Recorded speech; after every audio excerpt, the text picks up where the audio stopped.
IELTS reading text পড়ে অর্থ বুঝি না। আইএলটিএস রিডিং এর যে প্যাসেজ সেগুলো পড়ে ঠিকমতো অর্থ বুঝি না, তাহলে কি করা যায়? কারণ অর্থ যদি আপনি না বুঝেন তাহলে 40 কোয়েশ্চেন্স 60 মিনিটস এর ভিতরে আনসার করাটা খুবই টাফ হয়ে যাবে। আপনি যদি একাডেমিকের হন 3টা রিডিং প্যাসেজ লং, আপনি যদি জেনারেল ট্রেনিং এর হন তাহলে 4টা ছোট ছোট মাঝারি মানের আর একটা হচ্ছে বড়, টোটাল 5টা রিডিং প্যাসেজ পেতে যাচ্ছেন। তো সেগুলো যদি আপনি অর্থই না বুঝেন তাহলে আপনার জন্য কভার করাটা অনেক টাফ হয়ে যাবে। তো এই বিষয়টাই আজকে আপনাদেরকে সমাধান করে দেওয়ার চেষ্টা করব। Before that, welcome to our channel IELTS Care, one of the best platform in Bangladesh for IELTS preparation. We are trying to make your IELTS journey easy. Learn IELTS with fun. That's our motto and we are following that.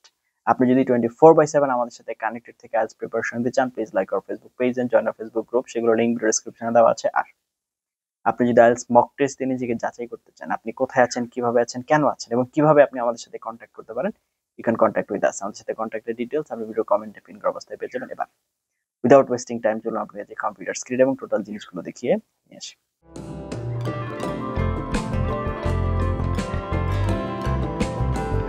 তো চলে আসলাম আমরা computer স্ক্রিনে। IELTS reading অংশে ইংরেজি টেক্সটের বাংলা অর্থ বুঝতে হলে কিছু সুনির্দিষ্ট কৌশল অভ্যাস শব্দ করতে হয়। নিচে আমরা কৌশল, ব্যাখ্যা, উদাহরণ সহ আলোচনা করব যাতে আপনি সহজে ইংরেজি প্যাসেজের বাংলা অর্থ বুঝতে পারেন। ওকে, তো সর্বপ্রথম আইএলটিএস রিডিং টেক্সটের বাংলা অর্থ বোঝার যে কৌশল তার ভিতরে নাম্বার 1 হচ্ছে স্কিমিং ও স্ক্যানিং। স্কিমিংটা কি?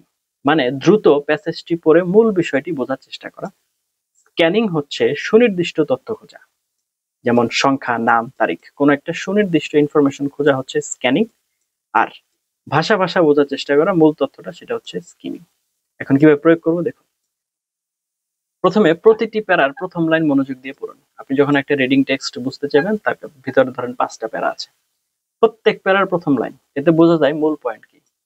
এখন কিওয়ার্ড গুলো দৃষ্টি আকর্ষণ করে, যেমন রিসার্চ, স্টাডি, ডিসকভার্ড, ইনক্রিজ, এগুলো নরমালি কিওয়ার্ড, এগুলো হচ্ছে আপনারা খেয়াল করবেন। আচ্ছা ঠিক আছে, এবার একটা উদাহরণ দেখি।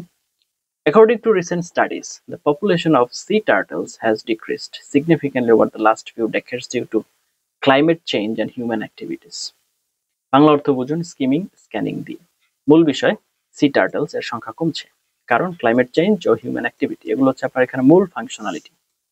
ওকে, এবার হচ্ছে কৌশল 2, সেন্টেন্স স্ট্রাকচার ভাঙা, ব্রেকডাউন কমপ্লেক্স সেন্টেন্স। কমপ্লেক্স সেন্টেন্সকে ভাঙা কিভাবে? বড় বাক্যগুলোকে ছোট ছোট অংশে ভাগ করলে অর্থ ধরা সহজ হয়। তো নাম্বার 1, আইডেন্টিফাই করুন। আইডেন্টিফাই করুন কাকে? সাবজেক্টকে, ভার্বকে এবং অবজেক্টকে আলাদা আলাদা করে। বাক্যটিকে 2 থেকে 3 ভাগে ভাগ করুন, প্রতিটি বাক্যের বাংলা অর্থ করুন, পরে পুরোটার জোড়া লাগান। যেমন এখানে কি বলতেছে, the increasing level of pollution in urban areas, এটা একটা অংশ, পার্টিকুলারলি ইন ডেভেলপিং কান্ট্রিজ আরেকটা অংশ, is a matter of growing concern for environmentalist, এটা আরেকটা অংশ। ওকে ঠিক আছে, দেখুন তাহলে the increasing level of pollution in urban areas, শহরাঞ্চলে দূষণের পরিমাণ বাড়ছে, পার্টিকুলারলি ইন ডেভেলপিং কান্ট্রিজ, বিশেষ করে উন্নয়নশীল দেশে, is a matter of growing concern for environmentalists, এটি পরিবেশবিদদের জন্য ক্রমবর্ধমান উদ্বেগের বিষয়। তাহলে টোটাল অর্থ কি দাঁড়ালো? সম্পূর্ণ অর্থ, উন্নয়নশীল দেশের শহরাঞ্চলে দূষণ বৃদ্ধি পাওয়া পরিবেশবিদদের জন্য ক্রমবর্ধমান উদ্বেগের একটা বিষয়। আমরা যদি টোটালটা একসাথে বুঝতে চাইতাম তখন একটু প্রবলেম হয়ে যেত, কিন্তু আপনি যখন পার্ট পার্ট করে বোঝা শুরু করবেন তখন আপনার জন্য ব্যাপারটা আরেকটু সহজ হয়ে আসবে। কৌশল 3, কনটেক্সট থেকে শব্দের মানে অনুমান করুন। Guess meaning from context. সব শব্দের মানে না জেনেও আপনি বাক্যের অর্থ ধরতে পারেন আশেপাশের শব্দ দেখে। প্রয়োগ, অজানা শব্দটির আগে পরে যেসব শব্দ আছে তা দেখুন। পজিটিভ বা নেগেটিভ এমন ধারণা নিন যে ওয়ার্ডটা কি পজিটিভ নাকি নেগেটিভ। সম্ভব হলে সিনোনিম বা রিভার্স মিনিং চিন্তা করুন। যেমন আমরা একটু দেখি এখানে যে একটা example, the species is now critically endangered, এটা হচ্ছে একটা ওয়ার্ড ধরনের, বুঝতে পারছেন। And urgent action is required to prevent extinction. Critically endangered এর অর্থ হয়তো আপনি জানেন না, কিন্তু বাক্য বলছে আর্জেন্ট অ্যাকশন ইজ রিকোয়ার্ড, মানে পরিস্থিতি ভয়াবহ। তাই বোঝা যাচ্ছে ক্রিটিক্যালি এন্ডেঞ্জার্ড মানে হচ্ছে মহা সংকটাপন্ন অবস্থায় আছে, বা এটা একটা মানে নেগেটিভ ওয়ার্ড, একটা বিপজ্জনক বা বিপদে আছে, এই ধরনের কিছু কিন্তু একটা গেস করা যাচ্ছে। So please think about it. কৌশল 4 হচ্ছে বাংলা ভাবার্থ, সরাসরি অনুবাদ নয়। আইএলটিএস প্যাসেজ পড়ার বোঝার সময় আপনি যদি প্রতিটি শব্দের সঠিক অনুবাদ খুঁজেন তাহলে অনেক সময় নষ্ট হবে। এর বদলে প্রতিটি বাক্যের বাংলা ভাব বোঝার চেষ্টা করুন। যেমন এখানে কি বলছে দেখুন, while some experts argue that GM crops are essential for food security, others warn about their potential environmental risk. যখন কিছু বিশেষজ্ঞ তর্ক করেন যে জিএম ফসল খাদ্য নিরাপত্তার জন্য আবশ্যক অন্যরা তাদের সম্ভাব্য পরিবেশগত, এটা হচ্ছে সরাসরি অর্থ করে।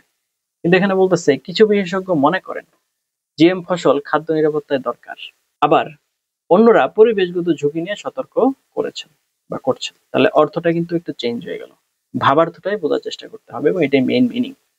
ওকে, এরপর হচ্ছে কৌশল, নোট নেওয়ার অভ্যাস, note taking and keyword mapping. প্রতিটি প্যারায় কি কি বিষয় এসেছে তা পয়েন্ট আকারে লিখে রাখুন, প্রতিটি প্রশ্নের কিওয়ার্ড দাগিয়ে প্যাসেজ মিলিয়ে পড়ুন। এরপরে হচ্ছে আপনি চর্চা করতে পারেন IELTS Liz, IELTS up, YouTube channel হচ্ছে কোথায়, IELTS with Fiona and academic English help, এই যে টাইপের গুলো আছে। এবং আরেকটা আমাদের যেটা চ্যানেল, এখানেও আপনারা প্র্যাকটিস করতে পারেন, সেটা হচ্ছে আইএলস কেয়ার।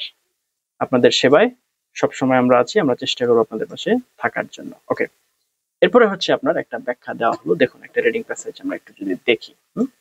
তো the history of T, original IELTS passage, এটা হচ্ছে আমরা একটু মানে আলাদা করে নিয়েছি আমাদের মতো করে। Tea is believed to have been discovered in China more than 5,000 years ago. According to legend, Emperor Shen Nong was boiling water when leaves from a nearby tree fell into his pot, creating the first cup of tea. Okay, তাহলে এখানে আমরা দেখতে পাচ্ছি skimming technique. মূল বিষয় চায়ের আবিষ্কার কোথায়, চীনে। কবে, 5,000 বছর আগে। কিভাবে, একটি কিংবদন্তি অনুযায়ী গাছের পাতা ফুটন্ত পানিতে পড়ে যায়। ওকে, তারপর দেখা যাচ্ছে যে যা ধারণা করা হয়, এটা হচ্ছে সরাসরি এটার অর্থ আপনাদেরকে পড়ে শোনালাম। এরপরে কি বলতেছে, প্যারাগ্রাফ 2, এটা হচ্ছে drinking, T drinking spread in Japan in the 18th century, আপনার 8ম শতাব্দীতে, and later to Europe in the 17th century. It became especially popular in Britain where tea time became a daily tradition. তো এখানে হচ্ছে আপনার তাদের দৈনন্দিন tradition হয়ে গিয়েছে। তো এখানে বাংলা বিশ্লেষণ আপনার জাপান, ইউরোপ, ব্রিটেন এগুলো আপনারা একটু দেখবেন। এরপর হচ্ছে বাংলা অনুবাদ, এখানে আপনার অর্থ। এরপর হচ্ছে আপনার প্যারাগ্রাফ 3 দিয়ে দিলাম, তো সেগুলোর হচ্ছে বাংলা বিশ্লেষণ। Today tea is one of the most widely consumed beverages in the world, সবচেয়ে বেশি ব্যবহৃত হয় এই পানীয়টা। Different cultures have their own ways of preparing and enjoying tea, তার নিজস্বতা রয়েছে। From sweet mint tea in Morocco to butter tea is Tibet, সব জায়গাতে আছে।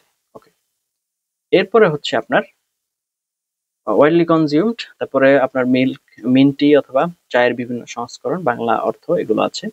এবার আপনারা ধরেন একটা প্রশ্নে আসি, tea was first discovered in Japan. নো, আমরা পরে দেখেছি যে টি প্রথম কোথায় আবিষ্কৃত হয়েছিল, চায়নাতে। Emperor Shen Nong accidentally created the first cup of tea, right, সে ভুলে তৈরি করে ফেলেছে। Okay, tea is the most popular drink in the world, এটার ব্যাপারে কোনো ধরনের আলোচনা নেই, এটা বেভারেজ বলা হয়েছে, ড্রিঙ্কের কথা বলা হয়নি।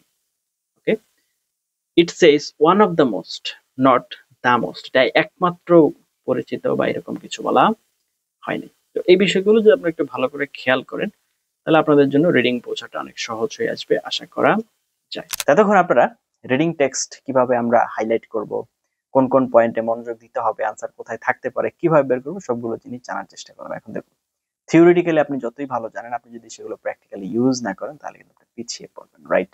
তো আপনি এগুলো জিনিস জানলেন, বুঝলেন, সব ঠিক আছে। এখন আপনাকে এটা কাজে লাগাতে হবে। সবগুলো টিপস এন্ড ট্রিক্স হয়তো একসাথে কাজে লাগানো যাবে না, একটা একটা করে আপনাকে এগুলোকে ইন ইফেক্টে আনতে হবে, তাহলে আপনার দেখবেন আস্তে আস্তে এগুলো ক্লিয়ার হয়ে গেছে। যাই হোক, তোমার সাথে ছিলাম, তার জন্য অনেক অনেক ধন্যবাদ। এই ধরনের আরো অনেক ইনফরমেটিভ লেসন পাওয়ার জন্য দয়া করে চ্যানেল সাবস্ক্রাইব করে পাশে থাকতে ভুলবেন না। আর আমরাও মানুষ, মানুষ মাত্রই ভুল, আমাদেরও ভুল ভ্রান্তি হতে পারে, দয়া করে সেগুলো ক্ষমাসুলভ দৃষ্টিতে দেখবেন। এবং কিভাবে আরো ইনফরমেটিভ লেসন, কিভাবে আরো ইফেক্টিভ লেসন এবং কোন লেসন মেক করলে আপনাদের জন্য ভালো হবে, প্লিজ গাইড আস। আপনাদের সকলের সহযোগিতা এবং সুপরামর্শের দিকে আমরা তাকিয়ে থাকবো। Thank you for watching until now, let's meet in some other video. Till then have a nice time. আসসালামু আলাইকুম ওয়া রাহমাতুল্লাহি ওয়া বারাকাতুহু।